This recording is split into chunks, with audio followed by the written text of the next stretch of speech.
la saison du ministère à plein temps. Amen. Amen. Vous verrez avec moi à Galaxis.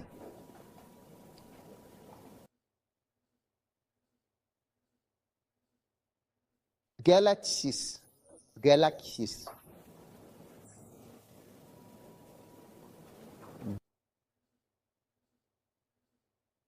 Verset 9.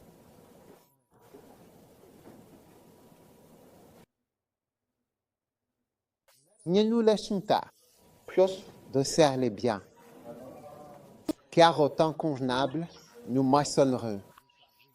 Amen. Si on ne relâche pas. Amen. Amen. Que Dieu vous bénisse. Nous te louons, Seigneur.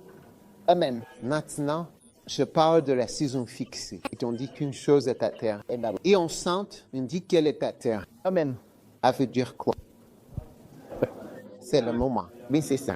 Tu comprends? Le moment pour cette chose est arrivé. C'est ça. Tu comprends? Vienne. Où la saison pour cette chose est arrivée. L'heure ou le moment où cette chose est censée arriver est arrivé. Amen. D'accord, où on dit l'armatan est arrivé. Oui. Écoute, c'est comme si le moment de l'armatan est arrivé. Donc, il a dit qu'en son temps, nous récolterons. Amen. Amen. Amen. Donc, il y a un moment Amen. où certaines choses sont censées arriver. Amen. Et certaines choses sont censées se produire. Vous êtes avec moi? Oui. Amen. Et quand tu marches avec le Seigneur, c'est très, très, très important Amen. que tu sais vraiment, que tu connaisses bien la saison Amen. Amen. où je t'y ai dû.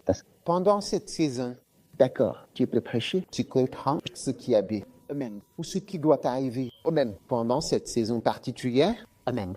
Sinon, qu'il devient soudainement par l'erreur. C'est vrai. Toucher Clive. La nature merveilleuse de Dieu est le. Tu sais, il m'a dit qu'il faut environ 91 ans pour atteindre l'étoile la plus proche. Oui. La vitesse de la lumière. Ce qui est plus rapide que la vitesse du son. Beaucoup plus rapide. C'est ça. Donc, si tu vas à la vitesse de la lumière, quand tu dépasses la vitesse de la lumière, ça veut dire que quelque chose va passer avant que tu ne le vois parce que c'est plus rapide que la lumière. C'est comme quand quelque chose va plus vite que la vitesse du son, ça arrive et ça passe et le son. Oui. Arrive plus tard parce que le son, la vitesse du son qu'il produit est bien plus lente. Oui. Donc la chose elle-même passe, puis après un certain temps tu entends et le son arrive aussi. Tu comprends ce que ça veut dire que Oui. plus rapide que la vitesse du son? Donc, quand ta voiture va plus vite que la vitesse du son, elle passe silencieusement, puis le bruit de ta voiture arrive aussi. Reviendra plus tard. Plus tard. Voilà, c'est ça que ça veut dire être plus rapide que la vitesse du son. Et plus rapide que la vitesse de la lumière est réfléchie par l'objet que tu regardes. Donc, la lumière arrive, tombe dessus, puis est réfléchie, et alors tu vois l'image. Tu comprends? Donc maintenant, si c'est plus rapide que ça, alors la chose passe avant que les reflets aient le temps d'arriver et de revenir jusqu'à tes yeux. Tu comprends? Maintenant, il faudrait 91 ans pour atteindre l'étoile la plus proche, et il y a des milliers d'étoiles, et il faut 3 ans pour aller sur Mars. D'accord. Donc, s'ils veulent envoyer quelqu'un sur Mars, ils doivent le mettre dans une fusée, et il y sera pendant ces 3 ans ou 4 ans. Il faudra environ 3 ou 4 ans avant qu'il n'arrive là-bas, s'il y arrive. Tu vois, et puis il faut pouvoir atterrir et savoir s'il pourra revenir. Et quel type de carburant utilisera-t-il pour aller sur Mars et revenir pendant 3 ans sans jamais en finir? Donc 6 ans. Donc si tu pars maintenant, tu reviendras, tu sais, bien plus tard. Or, le Dieu que nous servons a créé toutes ces choses. Oui, gloire à Dieu. Comment pouvons-nous le connaître ou même le comprendre? Non. Tu comprends? Comment pouvons-nous le connaître? Comment pouvons-nous le comprendre? Comment pouvons-nous même entrer en relation avec lui? Il est inaccessible, insondable. Oui. Il est plus grand que notre imagination. Il n'y a rien que nous puissions apprendre sur Dieu aujourd'hui. Oui. Que ce soit la formule de Dieu, Oui. qui soit valable pour demain ou qui, je veux dire, sera encore là dans 10 ans. Prêche. Il n'y a rien de tout ça. Tu dois t'approcher du Seigneur et, tu sais, le connaître. Comme Paul l'a dit, vous savez, ces choses qui étaient pour moi des gains, je les ai regardées comme une perte à cause de Christ et ainsi de suite. Bien plus, je regarde toutes choses comme une perte à cause de l'excellence de la connaissance du Christ et ainsi de suite. Puis il a dit, afin d'être trouvé en lui et de le connaître. Amen. Tu sais, ce n'est pas facile de connaître le Dieu que nous servons. C'est pourquoi ce qu'il t'a dit aujourd'hui, c'est juste. Amen. Je te le dis, Amen. dans un an, cette chose en particulier peut être complètement fausse. Ouais. De continuer à la faire, Ouais. pour toi. Amen. Ne comprends pas ce que je dis. Par exemple, à un moment, Dieu peut te dire de ne pas te marier, c'est la meilleure chose pour toi, c'est la volonté de Dieu. Oui. Puis il peut simplement arriver un moment où ne pas se marier devient l'opposé de la volonté de Dieu. La même chose qui était bonne pour toi devient maintenant mauvaise pour toi. Amen. Tu comprends? Oui, oui. Parce que la saison a changé Amen. et le temps a changé Amen. pour tout ce que le Seigneur est en train de faire. C'est pour ça, tu sais, qu'il n'y a pas de formule que l'on connaisse. Disons, on prie en langue pendant 3 heures et c'est la formule qu'on va apporter au ciel. Le jour où il vient et dit, lis ta Bible pendant 3 heures. Amen. C'est peut-être ça qui sera vraiment bon pour nous. Et cela nous aiderait. Donc, en réalité, le ministère est bien plus grand et plus profond que tout ce que nous pouvons imaginer, et Dieu l'est aussi. Alors, tout ce que nous avons connu dans le passé ne veut pas dire que ce sera la saison. Pour cette chose demain, Amen. tu es avec moi. Je vous suis. Éric Touze est connu pour son ministère laïque. Nous avons plus de pasteurs laïcs que la plupart des gens, j'en suis sûr. Je ne sais pas pour les autres, mais nous avons beaucoup de pasteurs laïcs. Et les hommes laïcs et les ministres laïcs ont, eux, bâti l'Église que nous pouvons voir. Amen. Aujourd'hui, nous comprenons. Cependant, je suis le responsable de l'Église, de cette Église locale, et je crois vraiment, en toute honnêteté et avec conviction, que le Seigneur me montre que la saison a changé. Je dois dire que l'accent du ministère n'est plus mis sur les laïcs, mais sur les ministres à plein temps. Quand je parle de l'accent, vous voyez, au Rwanda, il y avait les Tutsis et les Hutus. Je pense que les Hutus sont plus nombreux que les Tutsis. Les Tutsis sont minoritaires, mais ce sont eux qui étaient au pouvoir. Ils dominaient. Ensuite, il y a eu leur guerre. Puis je pense que les Hutus ou un autre groupe sont arrivés. Tu comprends? Je ne sais pas exactement si ce sont les Hutus, les Tutsis ou un autre groupe, mais il y a clairement quelque chose. Mais il y avait un groupe minoritaire qui dominait tout. Tu vois ce que je veux dire? C'est comme au Ghana, tu pourrais avoir un petit groupe, une petite tribu qui domine tous les postes importants. Bien qu'ils puissent être une petite tribu, cela pourrait être les gens du Nord ou les musulmans. Donc même au Ghana, tu remarques que les musulmans ont, tu sais, beaucoup de peu. L'autre porte un accord. Les musulmans, bien qu'ils soient une minorité, sont très présents au Ghana. Tu le savais? Oui. Oui. Parce que le Ghana est à 77% chrétien, selon les statistiques. Et 69% et 16% de musulmans.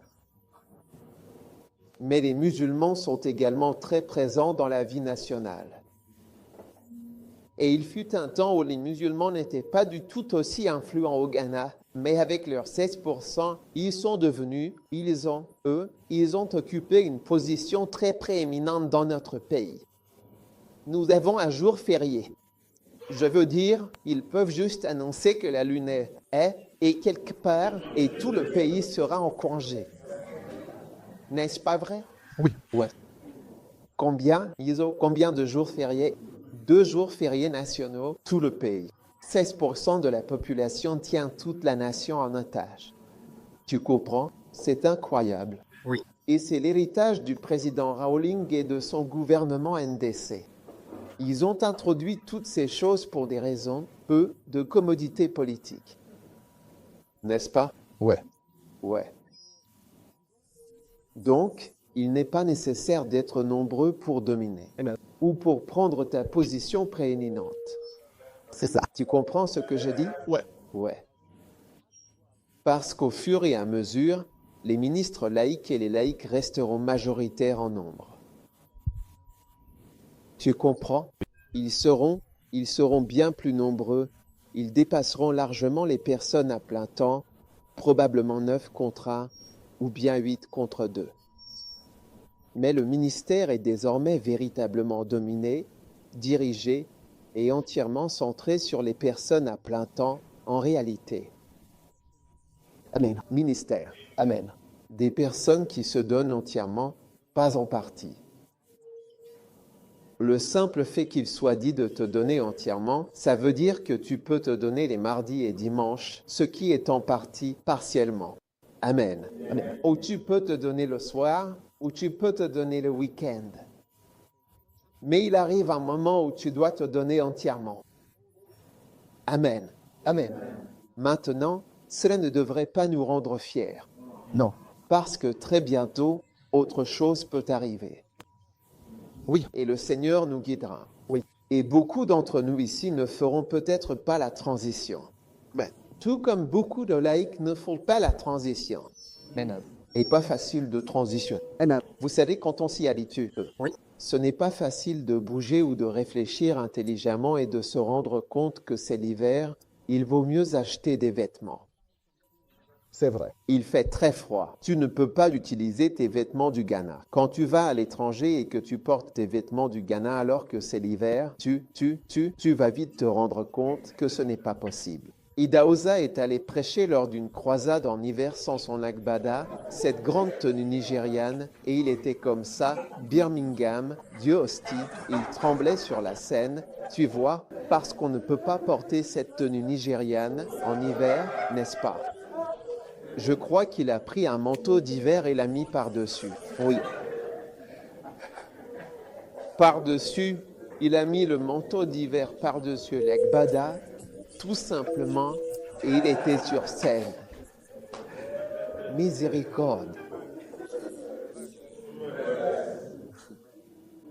Tu vois? Oui. Donc, ce que je dis, vous savez bien, il ne faut pas vraiment me mal comprendre en ce qui concerne le nombre de personnes qui vont participer au ministère de Dieu. Je crois que bientôt, nous aurons 1000 pasteurs. Amen. Tu comprends? 1000 pasteurs et laïcs qui travaillent, des anciens et ainsi de suite, très bientôt.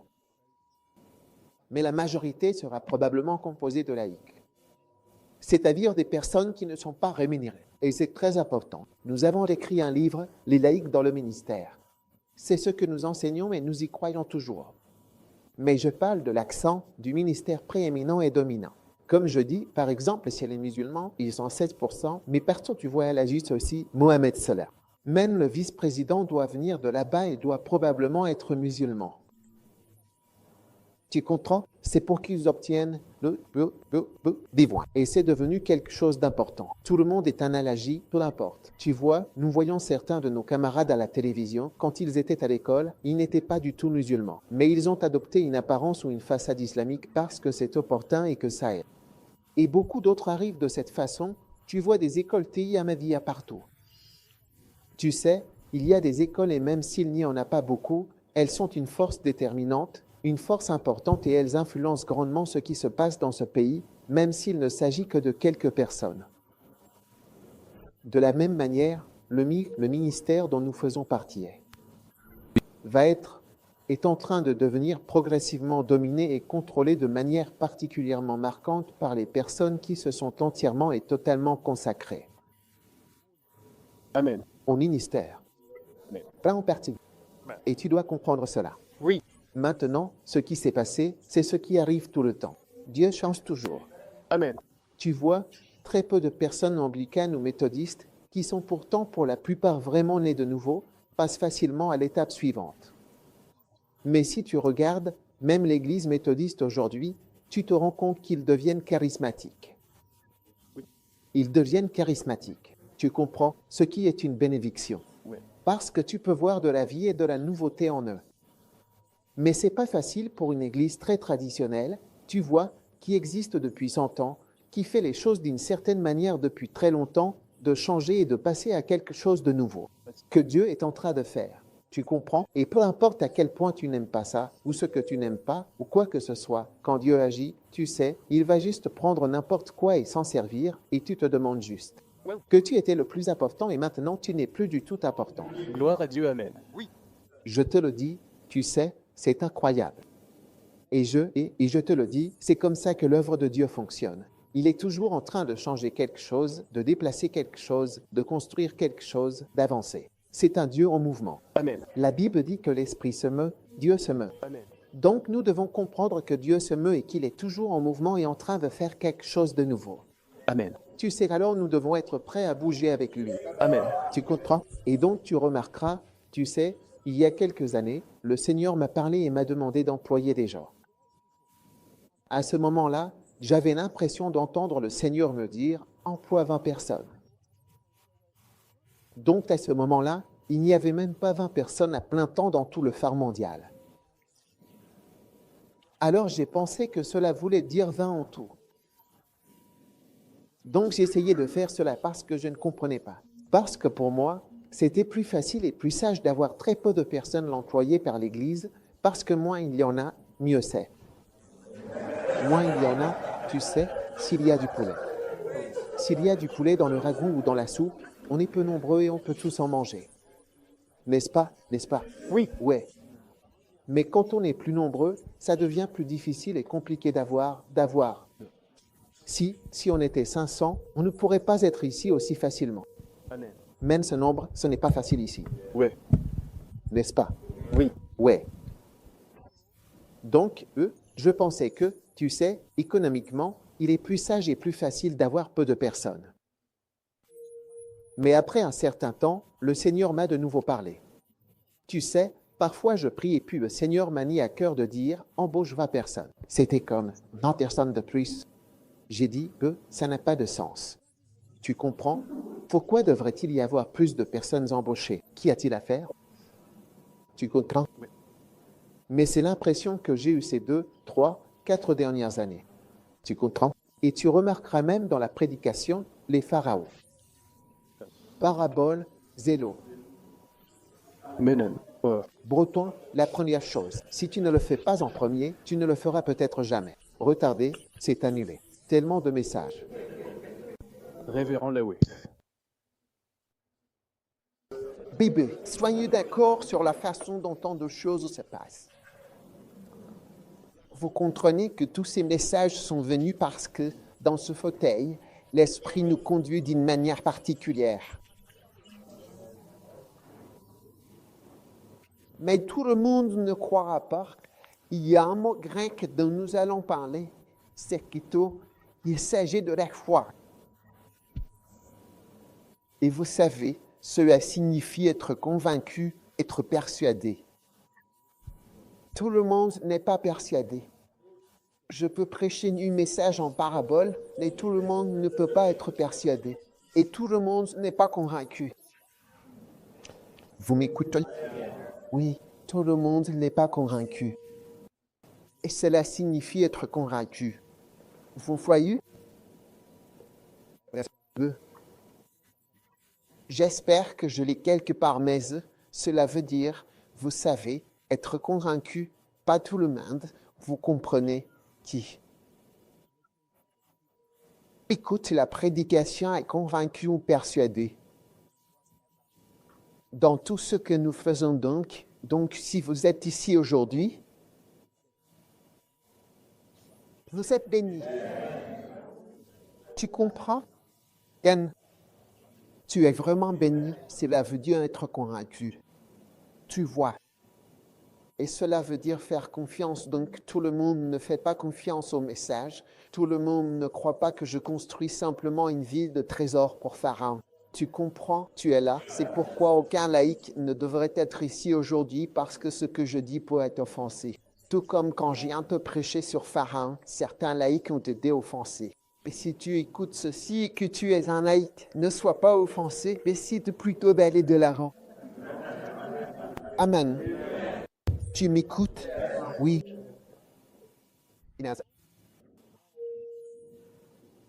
Dieu est en train de faire quelque chose et j'ai l'intention d'en faire partie.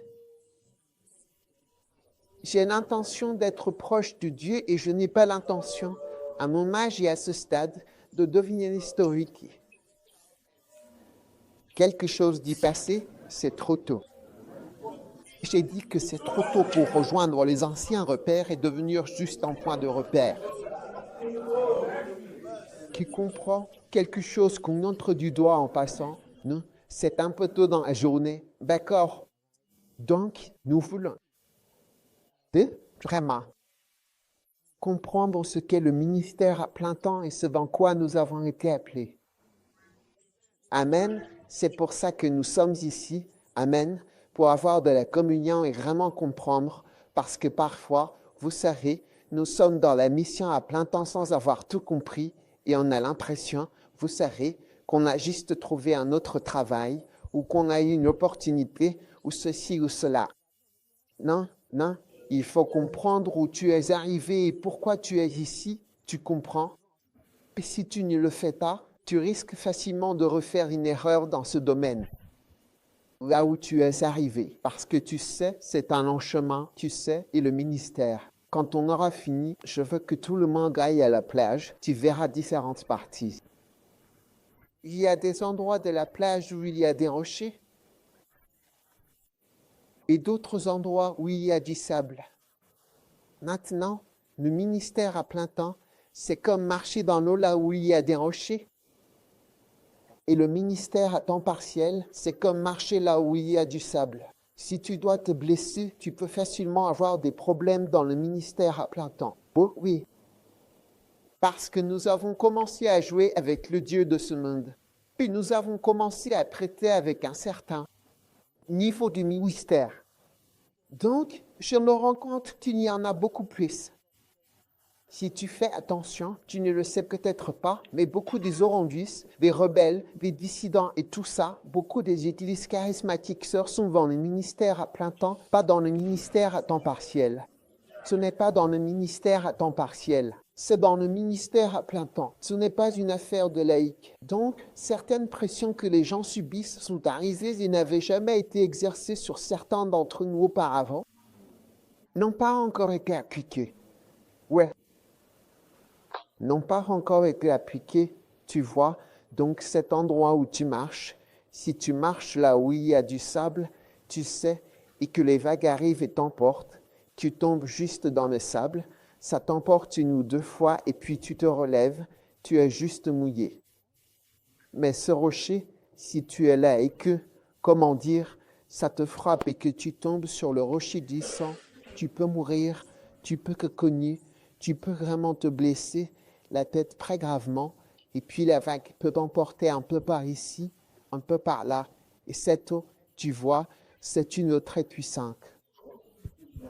Tu sais, elle peut l'emporter, te fracasser la tête contre le rocher et tu meurs. 3 étudiants de l'université du Cap Cod sont morts comme ça il y a quelques années. Ils faisaient du surplace, ils ne nageaient même pas. Ils portaient leurs vêtements. Je parle de marcher sur la plage. Je ne parle pas de nager. Non, non. Si tu pensais que je parlais de... Je parle de marcher là où il y a du sable et là où il y a des rochers. Ce sont 2 choses complètement différentes. Le ministère à plein temps, c'est marcher là où il y a des rochers.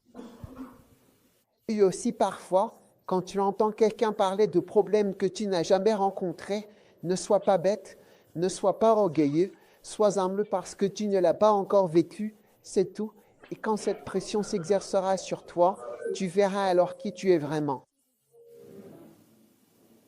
Oui, et donc on en a besoin, que ce soit dans le mariage, dans le ministère, ou même avec la nourriture, je veux dire, beaucoup de pressions ont déjà été exercées sur toi.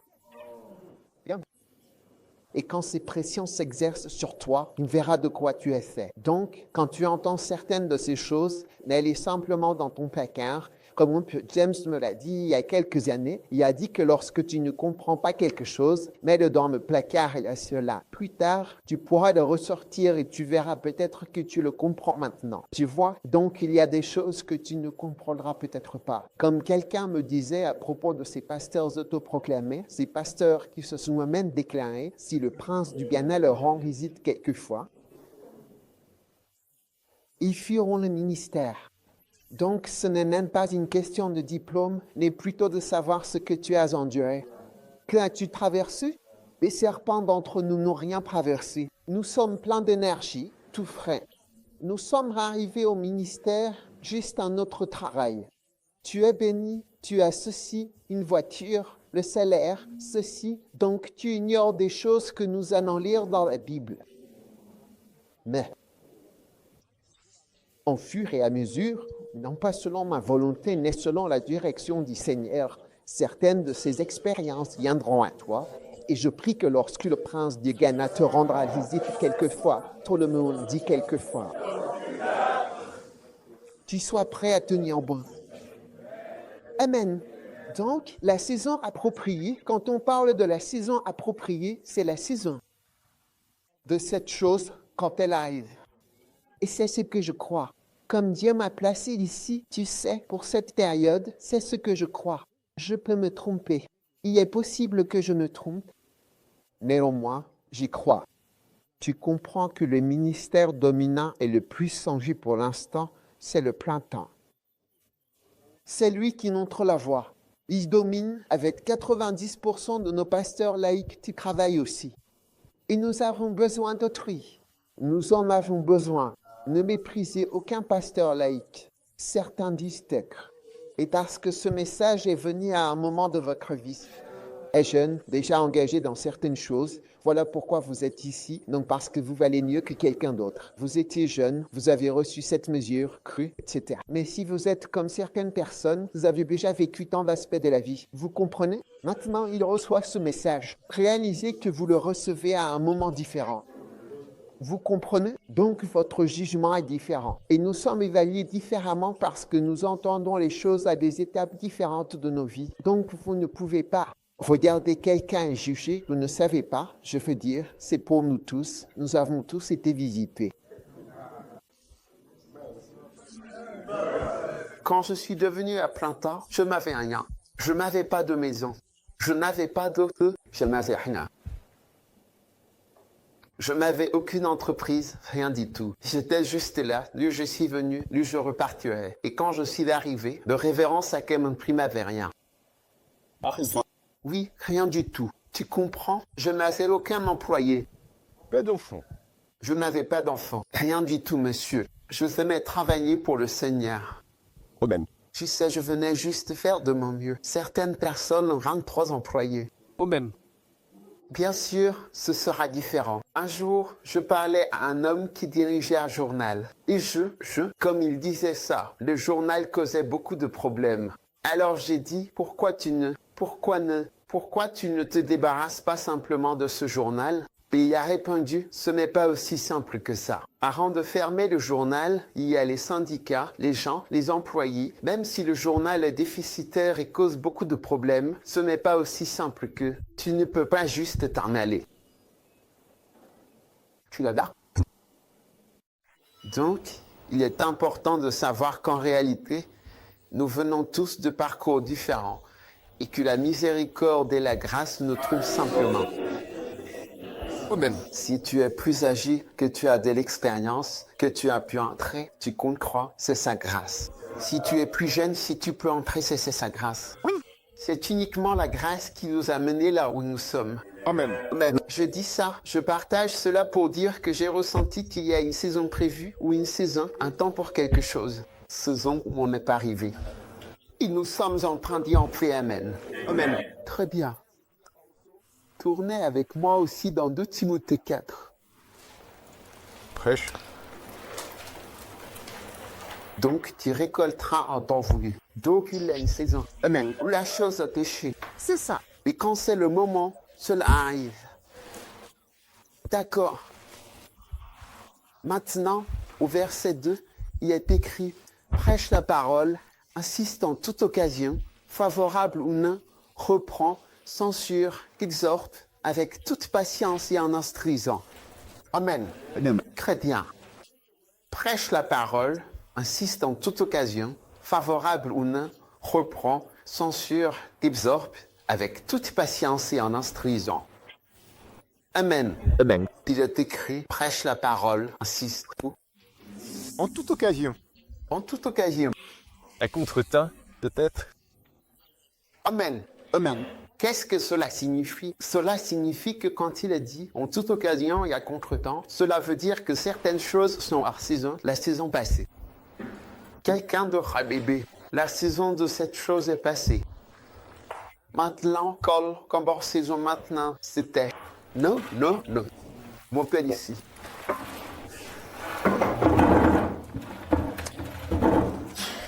Je l'ai.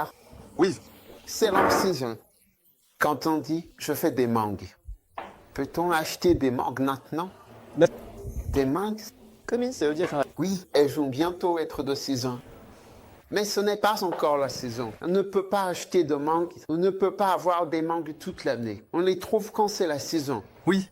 Et hors saison, on n'en trouve pas. Donc il y a des choses qui sont hors saison, même si elles sont bonnes. Amen. Amen. Et donc, le fait qu'une chose soit bonne ne signifie pas forcément que c'est la bonne chose à faire pour cette saison, simplement parce qu'elle est bonne. Est-ce que vous comprenez ce que j'ai dit? Donc, quand tu grandis dans le Seigneur, tu arrives à un point où tu fais les choses, pas seulement parce qu'elles sont bonnes. C'est alors que tu agis, que tu vis selon le véritable arbre de la connaissance du bien et du mal. Vous voyez, l'arbre de la connaissance du bien et du mal était l'alternative à Dieu.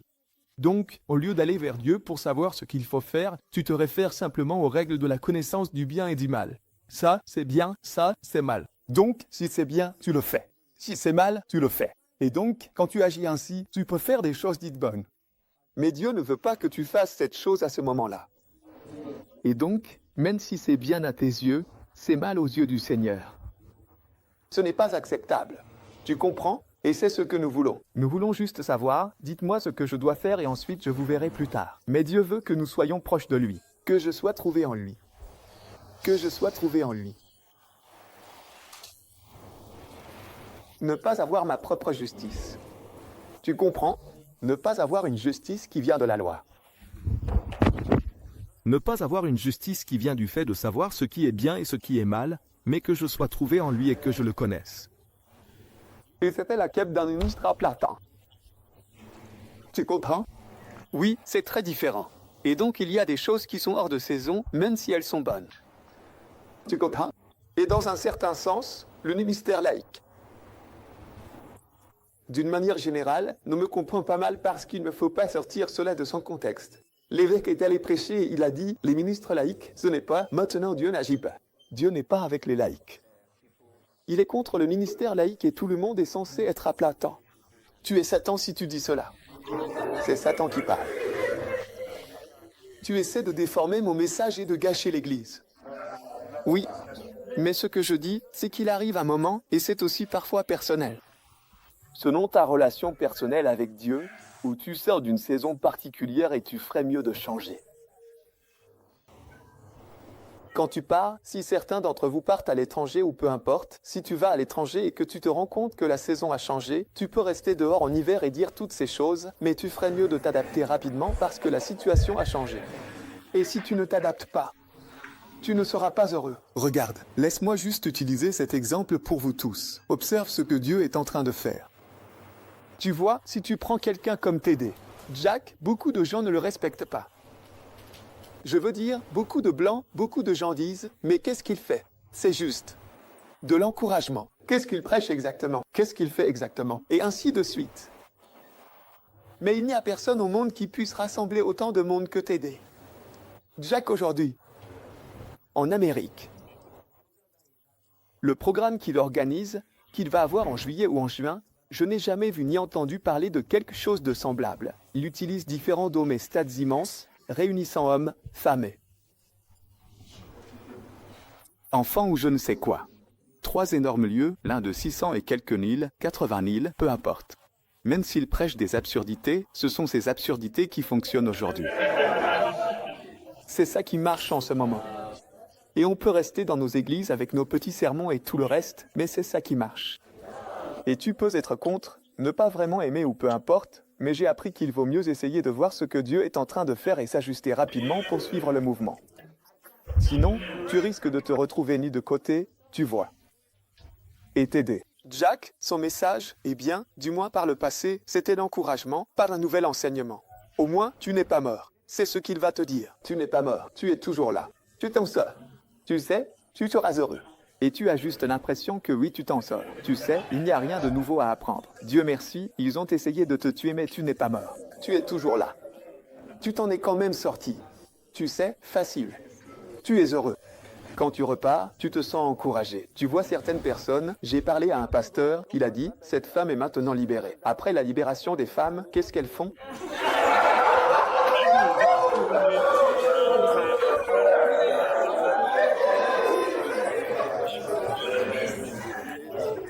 Il essaie de gâcher du bien.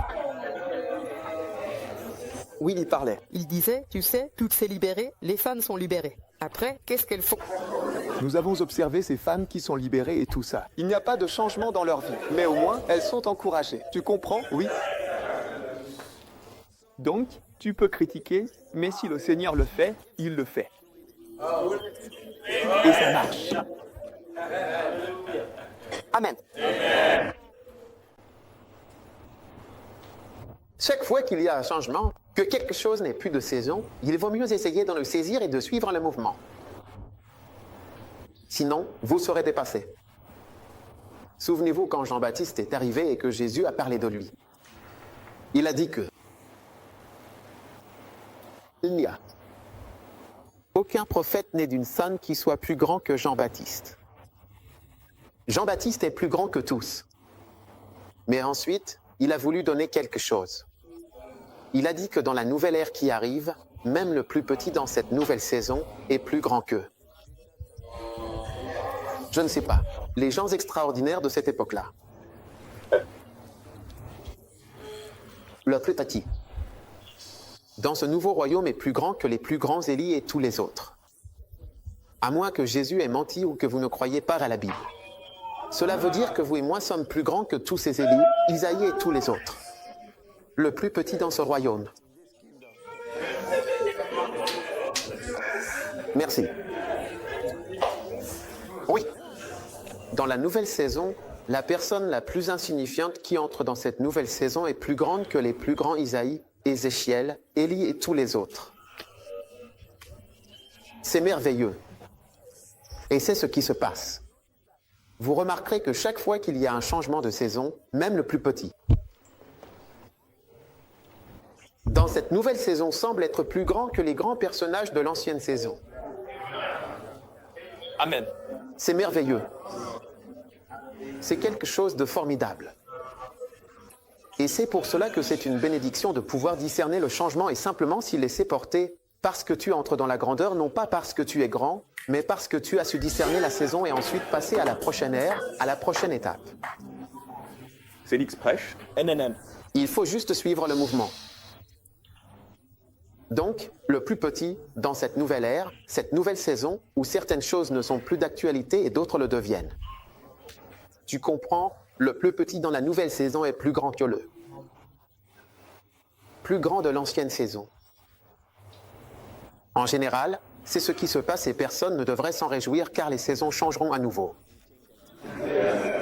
Au fil des années, d'autres nouvelles saisons arriveront. Et il y aura des situations, si tu ne marches pas avec le Seigneur, tu te retrouveras complètement dépassé et tu deviendras quelqu'un d'étrange qui n'est pas vraiment. Tu vois, et tu commenceras à dire des choses comme « Tu sais, quand je suis arrivé à l'église, tu sais depuis combien de temps je travaille dans l'église. Toi, tu es arrivé quand? Tu es arrivé quand? Toi, tu es arrivé quand? Tu sais, ce n'est pas une question de savoir quand tu es arrivé. C'est une question de ceux qui peuvent croire au bon témoignage. Ils sont donnés à ceux qui croient par la foi. Les anciens ont obtenu un bon témoignage. Ils étaient persuadés. Ils étaient persuadés. Ils ont été gagnés. Ils ont été convaincus. Ce n'est pas parce qu'on est là depuis longtemps mais ce sont ceux qui ont été convaincus et qui sont capables d'être convaincus d'entrer dans quelque chose de nouveau que Dieu est en train de faire.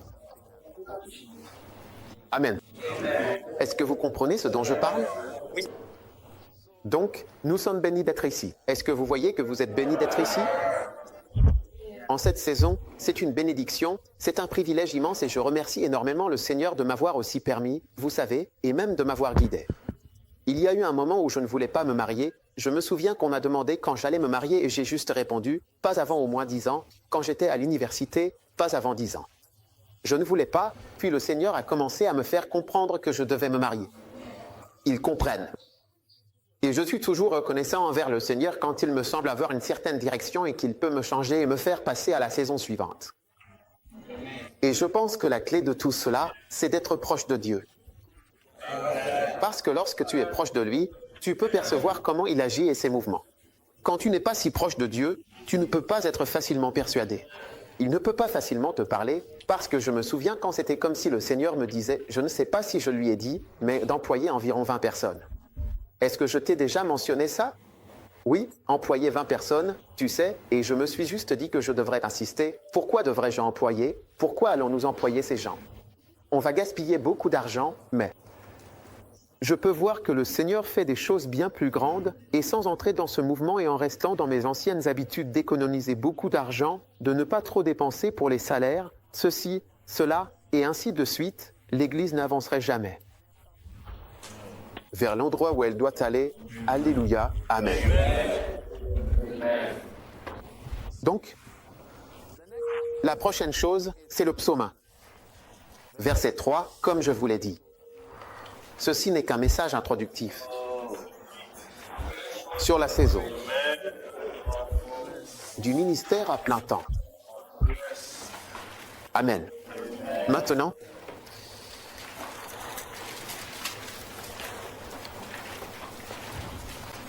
quelqu'un, il est bien écrit, vraiment.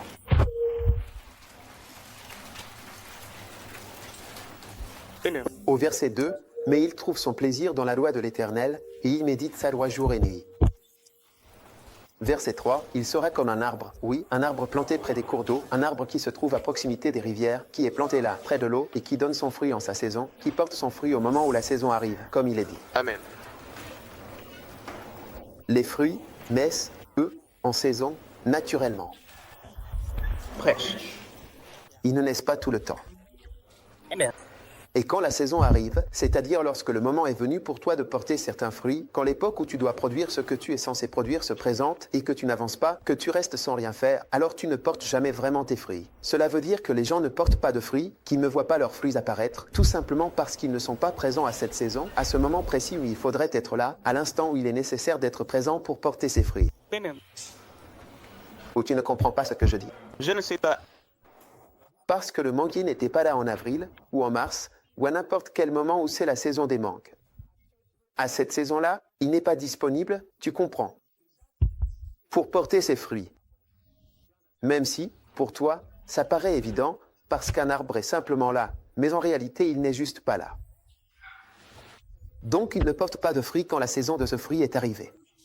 Donc, si la saison pour que l'ictus porte du fruit, par exemple, dans certaines nations d'Afrique et dans certaines villes et villages du Ghana, est arrivée, et que nous ne sommes pas là, comme un arbre prêt à plein temps pour porter ce fruit, nous ne porterons tout simplement pas ce fruit.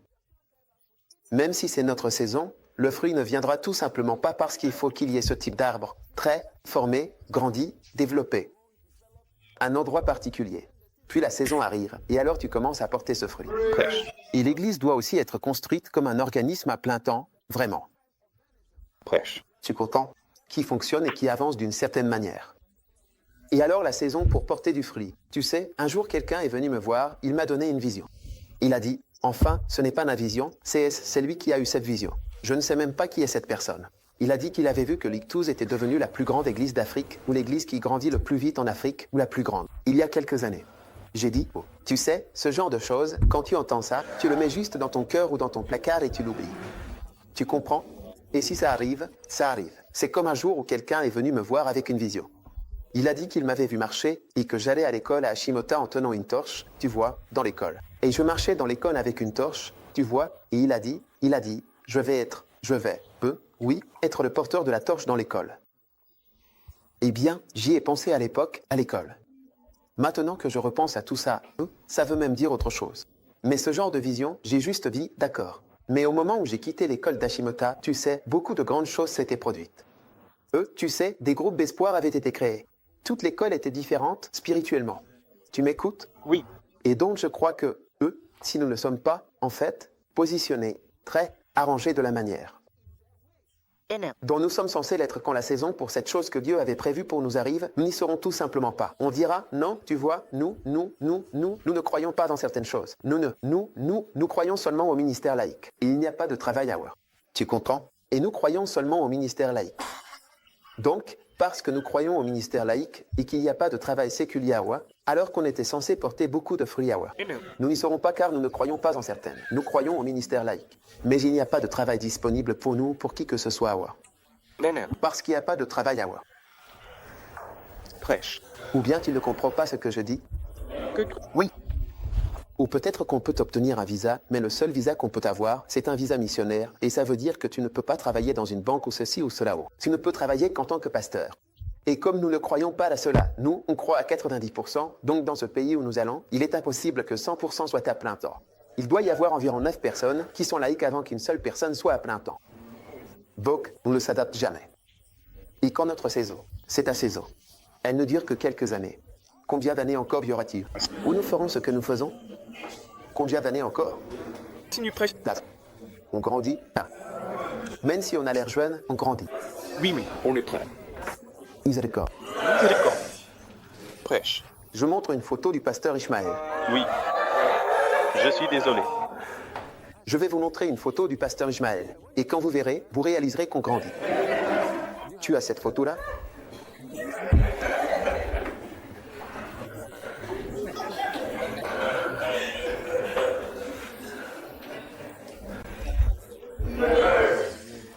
Il y a un fruit. Il y a un fruit que nous sommes censés porter.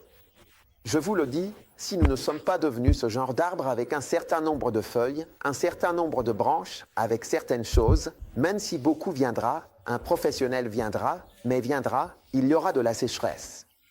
Dieu, nous ne croyons pas en certaines choses et nous croyons en notre ancien qui a fonctionné. Et donc, quand viendra le temps pour nous de porter nos fruits dans notre saison de fructification, ils ne viendront pas. Miséricorde. C'est pourquoi nous avons dû nous adapter. Nous avons dû nous adapter. J'ai dû m'adapter. J'ai dû changer d'avis. Amen. J'ai dû penser différemment et dire, écoute, il faut aussi qu'on aille dans cette direction. Tu comprends? Beaucoup de personnes doivent être employées dans le ministère. Nous devons les payer. Et nous devons avoir des personnes à plein temps qui se consacrent au ministère. Et quand tu commences à aller dans cette direction et qu'on commence à parler du ministère à plein temps, tu te rends compte que le ministère à plein temps est le principal ministère dans la Bible. Le ministère laïque est un ministère inhabituel. Ce n'est pas le vrai ministère principal. Dieu a ordonné que ceux qui prêchent l'Évangile vivent de l'Évangile. C'est ce que Dieu a ordonné. Nous avons un autre système. Ouais. Oui, donc quand tu commences à obéir à Dieu, tu commences à voir que même ce que tu faisais, qui semblait fonctionner, c'était en fait une grande grâce, par la grâce de Dieu, quelque chose qui te soutenait. Je vous le dis. Alors, mesdames et messieurs, il est temps pour nous de devenir puissants, électrifiés, pleins d'énergie. Un corps de ministre à plein temps, entièrement et véritablement consacré à la prédication de l'Évangile, avec le bon état d'esprit et la bonne compréhension, positionné de la bonne manière, afin qu'à l'heure et au moment de notre fructification, les fruits paraissent et soient répandus dans le monde parce que nous y étions préparés. Oui. Oui. De la même manière que le ministère laïque a porté beaucoup de fruits, le ministère à plein temps en portera aussi beaucoup. De la même manière que les laïcs ont construit des églises en Afrique du Sud, à Londres, en Amérique et ailleurs, le ministère à plein temps accomplira aussi ce qu'il doit accomplir. Alléluia. 1 Thessaloniciens chapitre 5.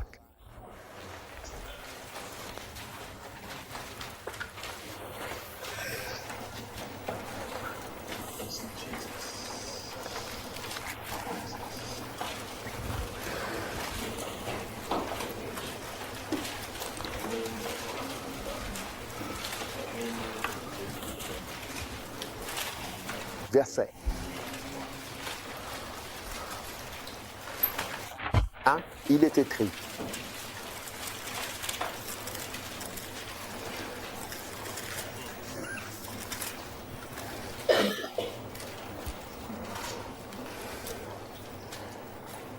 Mais en ce qui concerne les temps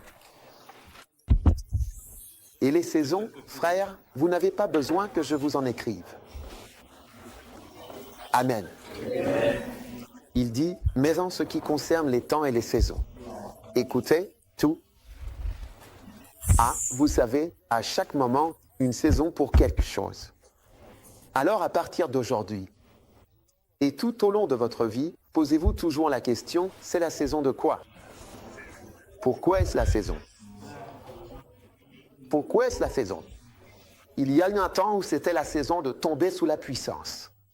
Vous savez, les manifestations de l'esprit, rire, ceci, cela, et ainsi de suite. Vous savez, c'était une saison. Il y a eu un temps où c'était la saison de parler en langue. Vous savez, vous devez vous demander, pourquoi est-ce la saison? Et c'est ce que je vous déclare. Il est écrit, pour les temps et saisons, frères, pas besoin que je vous écrive. Vous savez pourquoi? Parce que pendant une saison, c'est en quelque sorte évident tout autour, je ne sais pas, c'est assez facile à voir. C'est assez évident. Je ne sais pas, mais en tant que mère, il semble que ça ne soit pas évident. Mais peux-tu voir que c'est la saison du plein temps? Nous n'aurions pas pu organiser ce camp il y a 5 ans. Nous n'aurions pas pu organiser cela il y a 3 ans, même il y a 2 ans, même l'année dernière. Nous n'aurions vraiment pas pu faire cela et nous aurions été bien moins nombreux. Il y a 1 an et demi à peine, plus de 60 à 70% d'entre nous ne seraient même pas là. Je mens ou je sais mentir?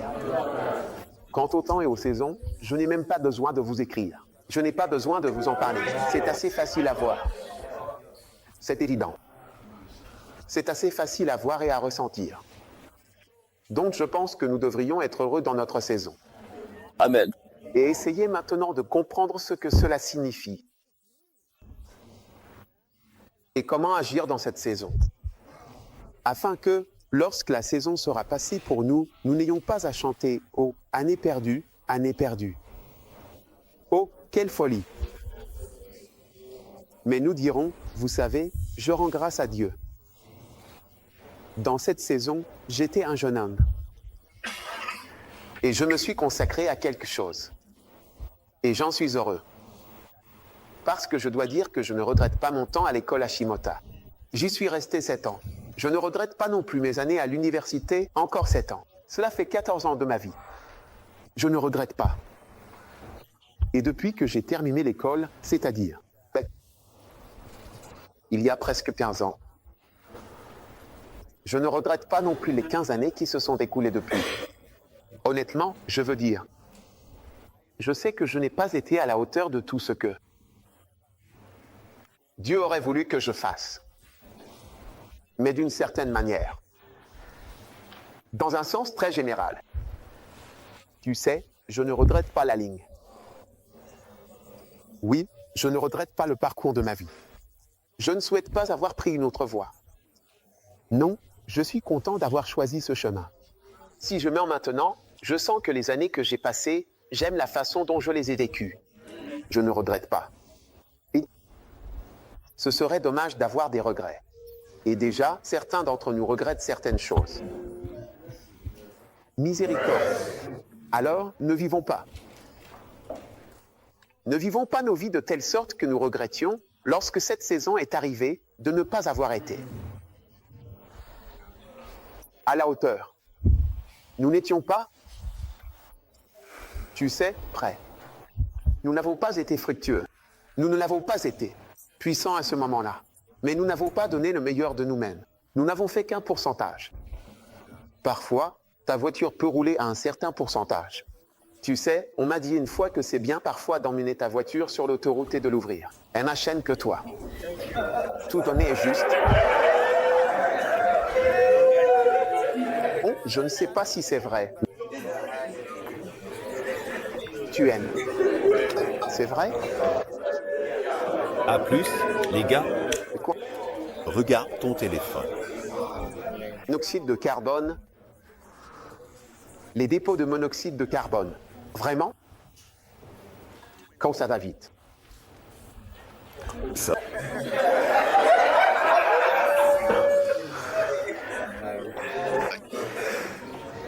Tu te rends compte que parfois tu utilises ce que tu as, mais tu n'en utilises qu'un pourcentage de celui-ci. Et je ne veux pas que nous utilisions seulement un pourcentage de nos vies, mais je veux que nous utilisions toute notre vie. Et c'est pourquoi le thème de notre service est « Donne-toi entièrement » à ces choses. Vous savez, c'est le mot-clé « saint ». C'est comme si ce n'était pas dans la Bible, mais c'est dans la Bible. Entièrement, c'est différent de partiellement. Et on nous a tous donné notre vie partiellement. N'est-ce pas vrai? Ces dernières années, Dieu t'a donné l'opportunité. Pasteur Fabien, depuis combien de temps es-tu dans le ministère à plein temps? Environ 3 ans, ministère à plein temps. Donc le Seigneur t'a donné l'opportunité, juste ces 3 dernières années, de te donner entièrement. Mais avant, tu te donnais partiellement. C'est 2 ans et quelques. Oui, donc 2 ans et demi. Tu vois, Pasteur Jacques.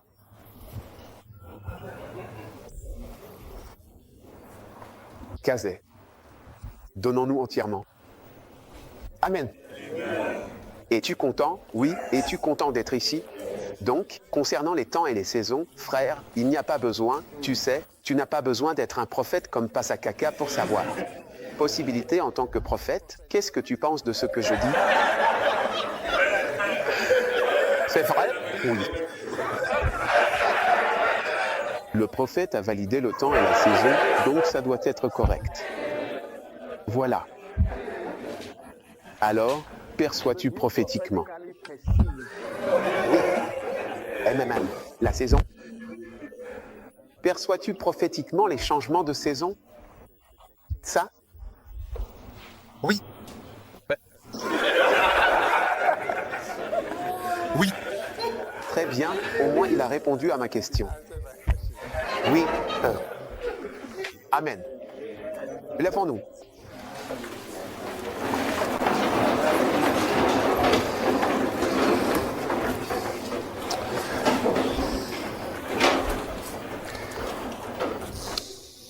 Je veux te ressembler davantage.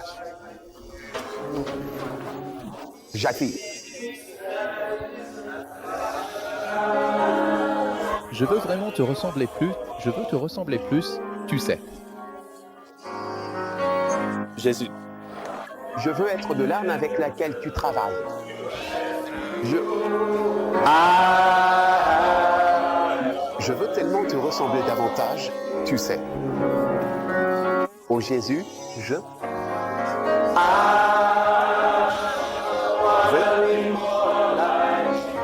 te ressembler davantage. Jésus. Je veux te ressembler davantage. Jésus. Je veux vraiment, sincèrement être ton instrument, celui à travers qui tu agis. Je veux te ressembler davantage.